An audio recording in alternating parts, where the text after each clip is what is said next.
La quatrième bonne terre qu'il faut mettre la semence. C'est-à-dire, il faut aider les pauvres, les veuves, les orphelins. Alléluia. Au verset 10 que nous avons lu dans l'Épître aux Galates, chapitre 6,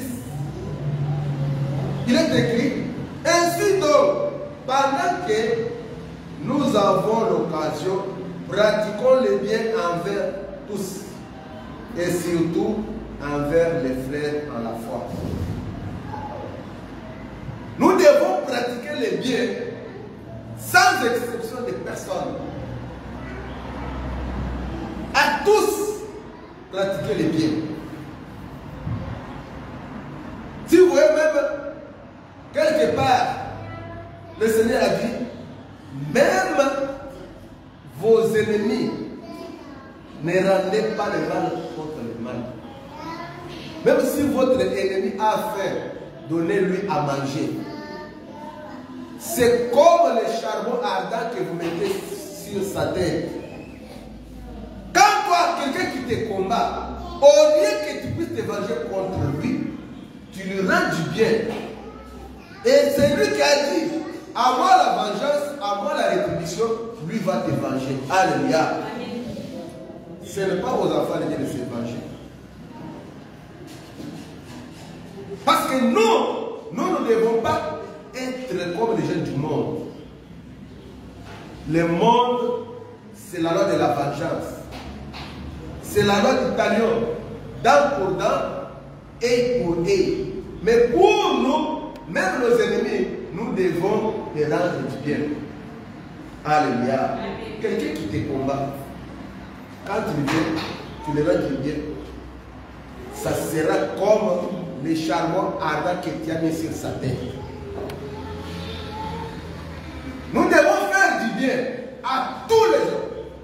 Et surtout à nos frères dans la foi. Qui est frère dans la foi? Vous savez, un jour,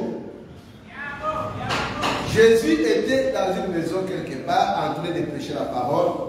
On vient lui dire, ta mère et tes frères sont en train de te chercher. Jésus se tourne et dit, qui est ma mère? Qui est mon frère? C'est celui qui attend la parole de Dieu. Alléluia. C'est lui qui est ici, en train d'écouter la parole de Dieu. Celui-là est mon frère, celui-là est ma soeur.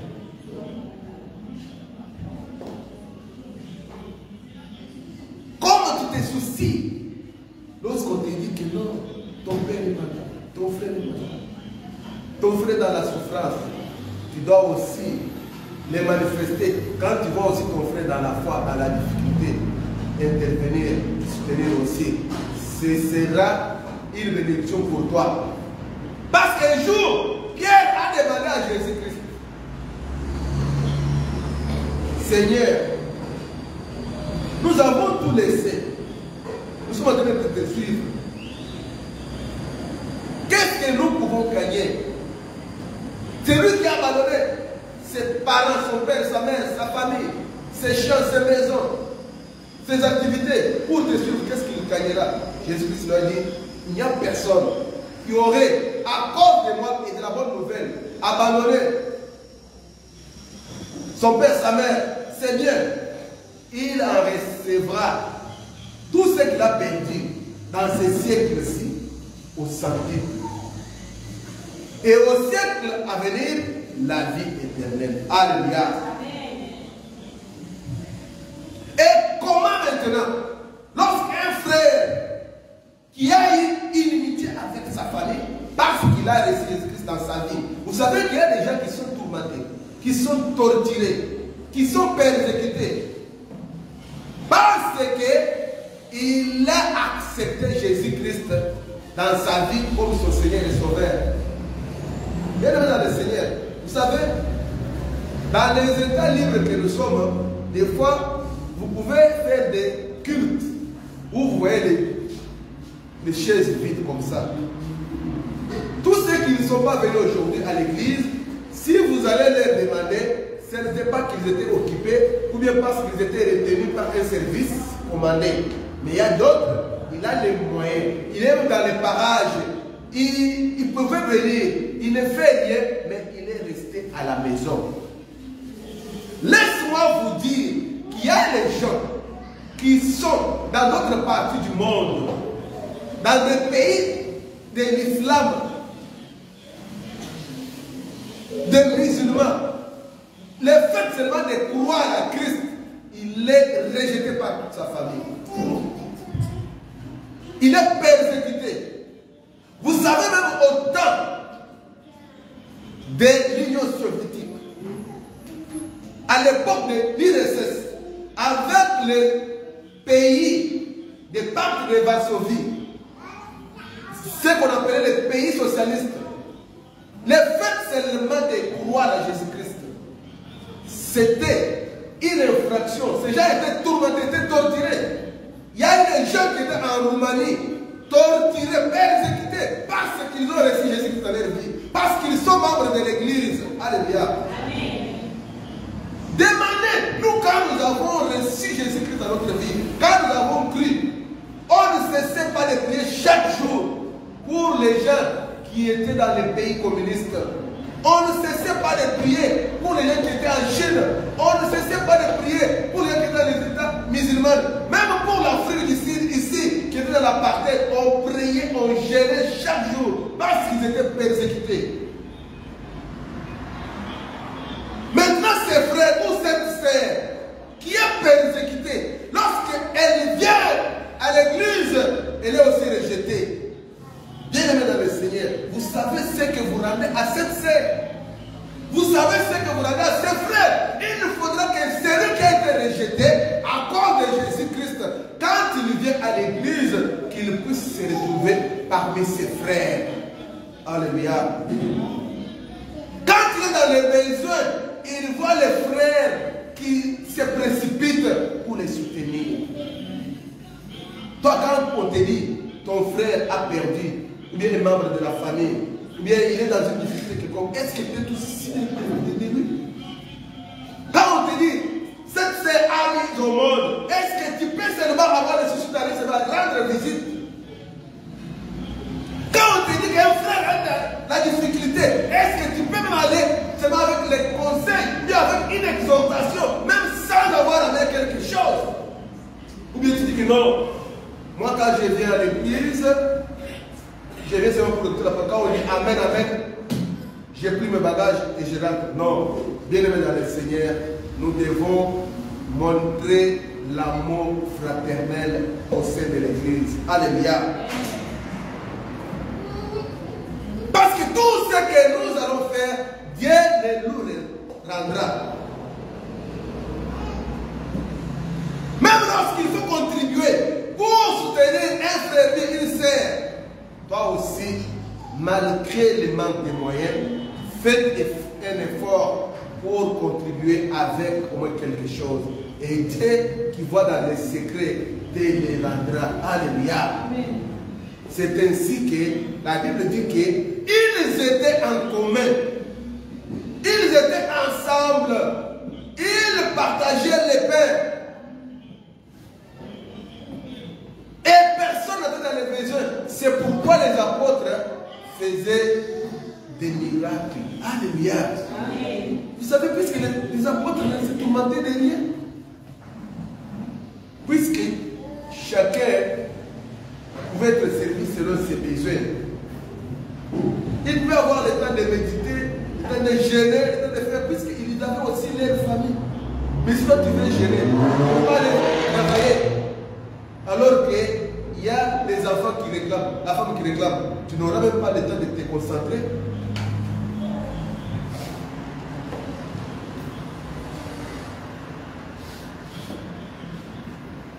Jacques chapitre 1, verset 27.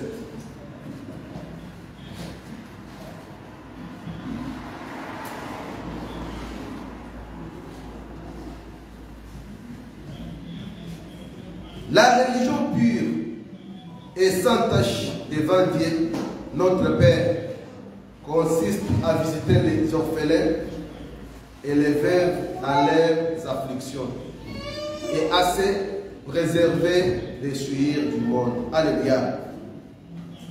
Alléluia. Alléluia. Oui, la religion pure, c'est de visiter les veuves et les orphelins, les assister dans leurs afflictions, dans leurs difficultés. Il y a les hommes de vieillards. Combien de fois vous avez été visité? Combien de fois, même à l'hôpital, pour prier pour les malades? Chaque jour, nous demandons, Dieu, Seigneur Jésus-Christ, remplis-moi de la puissance. Cette puissance de cet esprit qui te demande là, qu'est-ce que tu en fais? Alléluia. Vous savez, même si vous mettez à charger le téléphone, lorsque la batterie est surchargée, ça peut me s'éclater. Il faut que la force que le Seigneur te donne, tu puisses aussi mettre ça au profit des autres. Parce que tous les dons, toutes les grâces que nous recevons de notre Dieu, c'est pour l'utilité commune de l'Église. Alléluia. Vous savez, les veuves, ils n'ont pas de soutien. C'est pourquoi l'Église doit aussi faire aussi le geste, soutenir les veuves. Il faut, lorsqu'il y a des veuves dans l'Église, l'Église doit aussi les prendre en charge. Lorsqu'il y a des orphelins, l'Église doit les prendre aussi en charge. Il y a un bien-aimé qui était venu en Afrique du Sud. Au Congo, il était un enfant de la rue, qu'on appelle le Chégué. Mais Dieu lui a fait grâce, il s'était converti et il est devenu un chanteur. Il était ici, en Afrique du Sud. Il a fait un témoignage, puisqu'il était en train de récolter les habits et les biens pour amener aux orphelins. Il disait même si vous avez votre pantalon, votre chemise que vous avez déjà abandonné, ces gens-là, ces enfants-là, ils ont besoin de cela. Vous ne savez pas combien ils souffrent. Il y a des gens qui ont fait des hommes pour héberger les orphelins. Et il nous a fait un témoignage, il dit ceci. Vous savez, il y a des jours durant toute l'année, il y a des jours où les orphelins se mettent dans les chagrins. Il dit quel jour? Il dit les jours de la bonne année, les 1er janvier et les jours de rentrée de classe. Lorsque les enfants sont en train de fêter, oh bonne année, bonne fête, nouvelle an, c'est ces jours-là que les orphelins se sentent vraiment malheureux. Et les jours où les enfants, avec des uniformes neufs, sont en train de partir à l'école avec des cartables, et peut-être il est sous la pluie ou bien dehors, lorsqu'ils voient, ce sont ces jours-là qui les marquent vraiment et ils sont dans la souffrance. La religion pure, c'est soutenir les veuves et les orphelins dans leurs afflictions. Bien-aimés dans le Seigneur, nous devons aussi faire preuve de cela. Vous savez, les bonnes œuvres parlent. Job, dans ses afflictions, il a fait une prière. Oh, Éternel mon Dieu, souviens-toi pour tout ce qui je ne pouvais pas laisser passer un étranger. J'accueillais les gens. Tous ceux qui étaient dans les difficultés, je les soutenais. Oh Éternel, souviens-toi de moi. Alléluia. C'est pourquoi nous avons vu que Dieu avait rétabli Job en sa position première. Et ce qu'il avait reçu, il avait eu même au double de ce qu'il avait auparavant.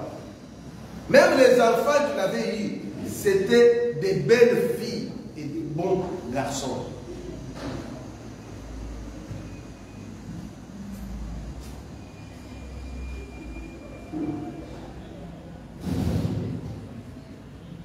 Tout ce que nous sémons, nous devons les récolter. Alléluia. Amen.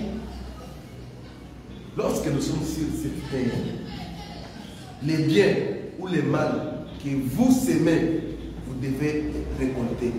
C'est pourquoi un enfant de Dieu sème toujours le bien, afin que vous récoltez la bénédiction, vous récoltez la prospérité, la délivrance, la grâce, la bonté de Dieu. Mais à la fin du monde, il y aura aussi une récompense pour tout ce que nous aurons fait sur cette terre. Matthieu chapitre 25. Matthieu chapitre 25, verset 31 à 46. Matthieu 25, 31 jusqu'à 46. Lorsque le Fils de l'homme viendra dans sa gloire avec tous les anges, il s'assiera sur les trônes de sa gloire. Toutes les nations seront assemblées devant lui. Il séparera les uns d'avec les autres, comme les bergers séparent les brebis d'avec les boucs. Et il mettra les brebis à sa droite et les boucs à sa gauche. Alors le roi dira à ceux qui seront à sa droite, venez vous qui êtes bénis de mon Père, prenez possession du royaume qui vous a été préparé dès la fondation du monde. Car j'ai eu faim et vous m'avez donné à manger. J'ai eu soif et vous m'avez donné à boire. J'étais étranger et vous m'avez recueilli. J'étais nu et vous m'avez vêtu. J'étais malade et vous m'avez rendu visite. J'étais en prison et vous êtes venus vers moi. Les justes nous répondront, Seigneur, quand avons-nous vu avoir faim et t'avons-nous donné à manger? Ou avoir soif et t'avons-nous donné à boire? Quand avons-nous vu étranger et t'avons-nous recueilli? Ou nu et t'avons-nous vêtu? Quand avons-nous vu malade ou en prison et sommes-nous allés vers toi? Et le roi leur répondra, je vous l'ai dit en vérité, toutes les fois que vous avez fait ces choses à l'un de ces plus petits de mes frères, c'est à moi que vous les avez faites. Ensuite, il dira à ceux qui seront à sa gauche, retirez-vous de moi, maudits, allez dans le feu éternel qui a été préparé pour les diables et pour ses anges. Car j'ai eu faim et vous ne m'avez pas donné à manger. J'ai eu soif et vous ne m'avez pas donné à boire. J'étais étranger et vous ne m'avez pas recueilli. J'étais nu et vous ne m'avez pas vêtu. J'étais malade et en prison et vous ne m'avez pas rendu visite. Ils répondront aussi, Seigneur, quand avons-nous vu, ayant faim, ou ayant soif, ou étranger, ou nu, ou malade, ou en prison, et ne t'avons-nous pas assisté? Et il leur répondra, je vous le dis en vérité, toutes les fois que vous n'avez pas fait ces choses à l'un de ces plus petits, c'est à moi que vous ne les avez pas faites. Et ceux-ci iront au châtiment éternel, mais les justes à la vie éternelle. Alléluia. Amen. Que Dieu ajoute la bénédiction de sa parole. Amen. Bien-aimés dans le Seigneur, tout ce que nous faisons, il y a une récompense. Maintenant, voyez-vous, la Bible dit ceci, lorsque le Fils de l'homme viendra dans son royaume, il séparera les uns avec les autres. Parce qu'il y a des brebis et il y a aussi des boucs. Alléluia. Parce que l'église, aujourd'hui, c'est les filets jetés dans la mer, où il y a toutes sortes de choses qui sont attrapées. Il y a des grenouilles, il y a des crapauds, il y a des serpents, il y a même des scorpions, mais il y a aussi des bons poissons. C'est alors, lorsqu'on tire les filets, au rivage, on fait les tris. Or, les tris se fera à la fin du monde. Alléluia. C'est pourquoi nous devons travailler pour qu'à la fin du monde, nous puissions avoir notre récompense. Le Seigneur dit ceci, lorsqu'il séparera les brebis avec les boucs, les brebis iront à sa droite et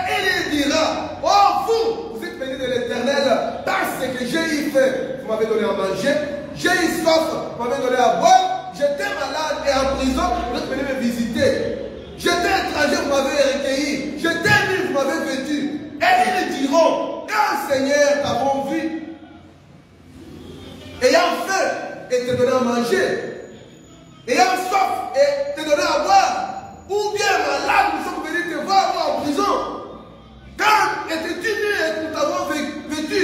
Et il leur dira, toutes les fois que vous avez fait cela à ces plus petits de mes frères, c'est à moi que vous l'aviez fait. Alléluia. Vous entrez dans la gloire de mon Dieu. Bien-aimés dans le Seigneur. C'est moi le bien. Tout ce que nous sommes en train de faire du bien, nous sommes en train de planter dans le royaume de Dieu. Et nous aurons une récompense. Maintenant, il y avait un bouc qui était à sa gauche. Il leur a dit, vous êtes maudits. Vous devez aller dans le feu éternel qui a été préparé pour les diables et ses anges.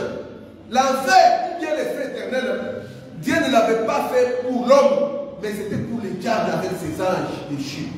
Mais ceux qui n'auront pas à suivre la voie de Dieu, la voie du Seigneur dans la vérité, ceux qui ne marcheront pas dans la droiture, ils iront avec les diables. C'est pourquoi aujourd'hui, les diables sont en train de faire des fautes, puisqu'ils ne veulent pas payer une scène. Mais toi, il ne faut pas te retrouver là-bas. Il a dit, vous, parce que j'étais malade, vous n'êtes pas venu me voir. J'étais en prison, vous n'êtes pas venu me voir. J'avais une faim. Vous ne m'avez pas donné à manger. Mais Seigneur, quand t'avons-nous vu, nous ne t'avons pas assisté. Et tout ce que vous n'avez pas fait pour d'autres personnes, c'est à moi que vous n'avez pas fait. Alléluia.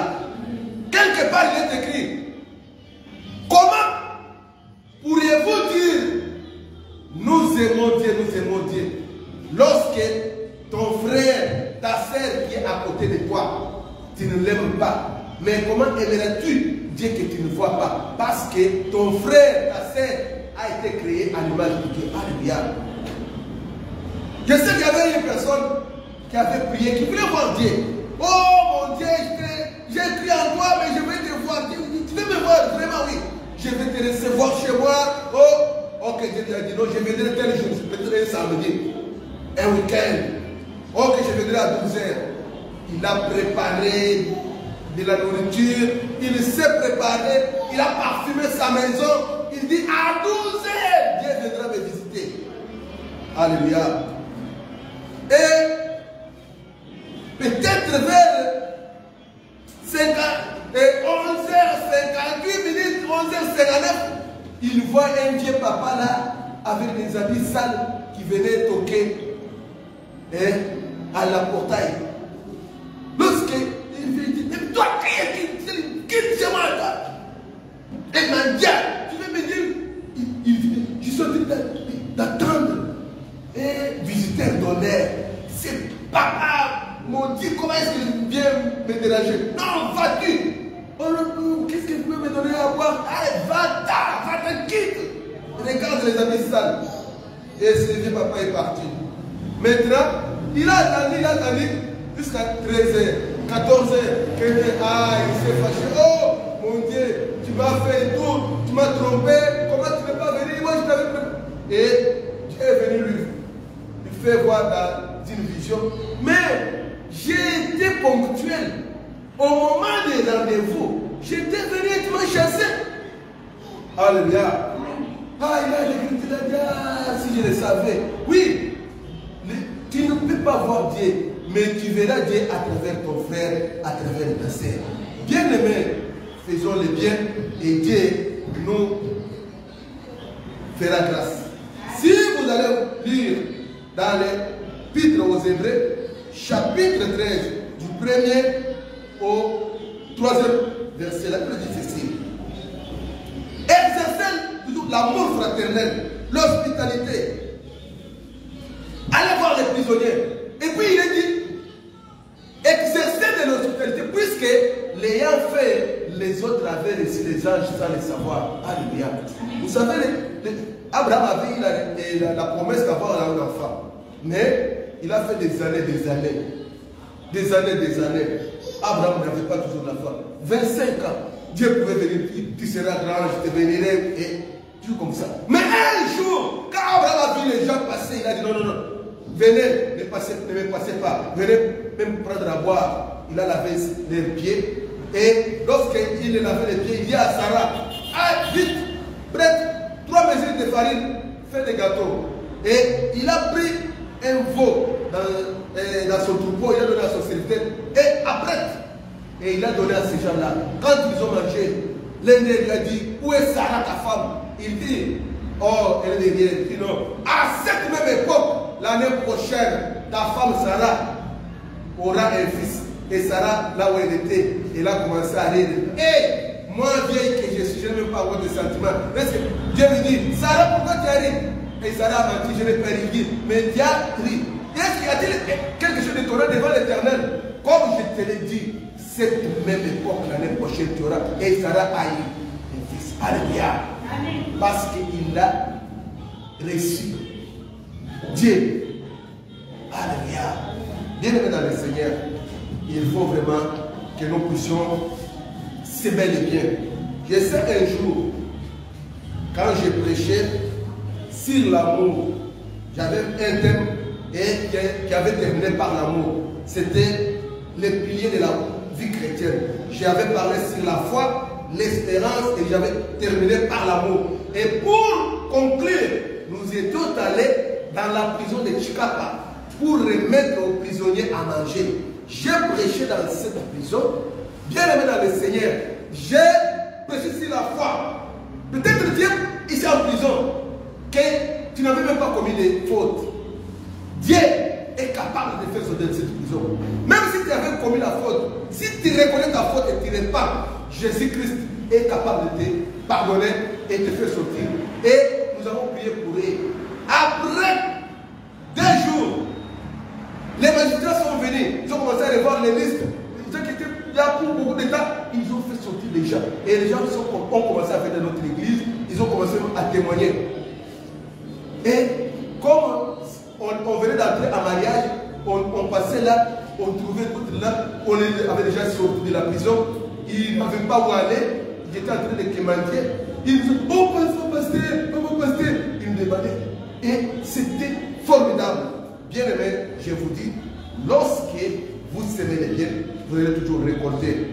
Comme Dieu nous a fait grâce, pour que nous puissions voir les bonnes terres où il faut s'aimer.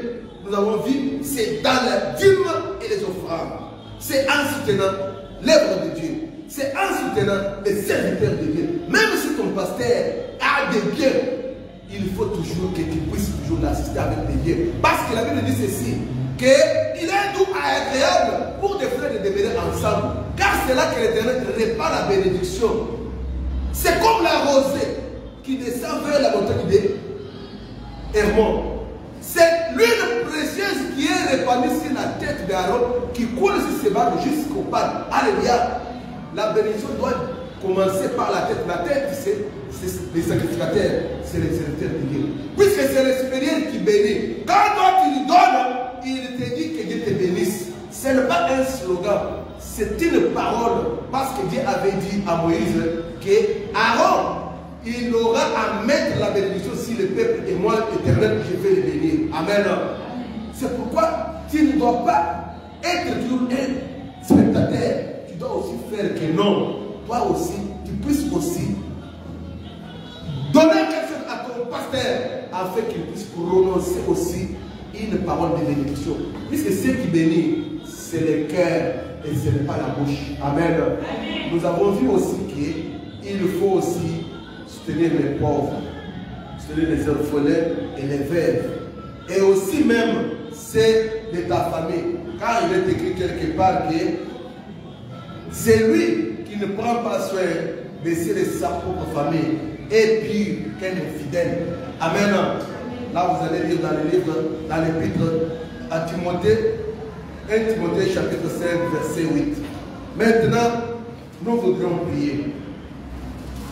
Tu as écouté la parole de Dieu. Quand Dieu envoie la parole, ce n'est pas pour rien. Peut-être toi, tu ne payes pas ta dîme. Comme nous avons vu dans le livre de Malachie, que ceux qui ne payent pas la dîme, ils sont sur la malédiction. Il faut que tu puisses faire en sorte que tu puisses réparer. Puisqu'il dit, ma parole est comme la pluie. quand elle sort, elle ne rentre pas avant sans effet. Mais pour que la parole puisse avoir l'effet, c'est lorsque toi qui écoutes, tu n'es pas un auditeur oublié. Tu es celui qui écoute et qui met la parole en pratique. Dans les temps passés, si vous voyez dans les livres de Lévitique chapitre 27, vous verrez que pour celui qui avait la dette dédiée dans les offrandes bien les dîmes, il devait racheter en donnant un cinquième, en ajoutant un cinquième, c'est-à-dire 20%. Tu avais ta dette de 100, tu dois payer 120. Mais quelque part, toujours dans Lévitique 27, il est dit que si quelqu'un qui a commis une offense contre l'Éternel dans les choses élevées, telles que les dîmes, il peut aller chez les sacrificateurs. Et quand il est devenu pauvre, il n'a pas quoi donner. Les sacrificateurs pouvaient estimer, lui dire que non, par rapport à ta pauvreté, donne seulement ça pour que je puisse payer pour toi. Alléluia. Parce que le problème des choses matérielles, les biens, là c'est le problème pour que Dieu puisse ôter cette malédiction, il faut que tu fasses aussi un geste. Amen. Nous pouvons prier pour quand tu es malade.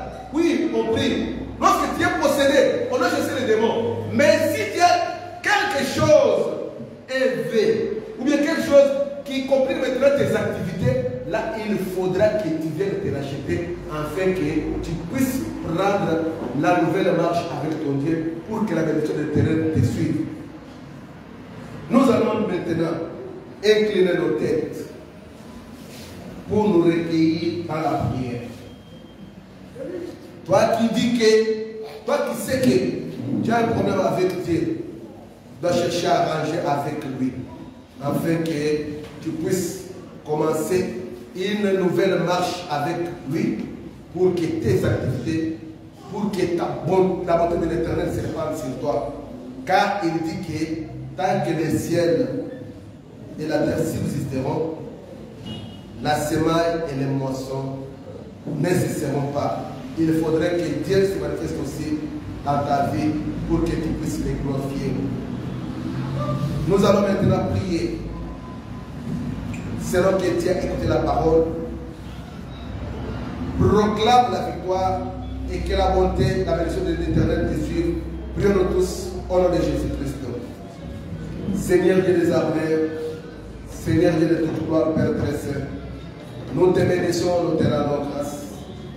Parce que tu nous as fait grâce, tu nous as parlé à travers ta parole. Car il est écrit, dans leur détresse, ils crièrent à l'Éternel, il leur envoie sa parole et sa parole les guérit.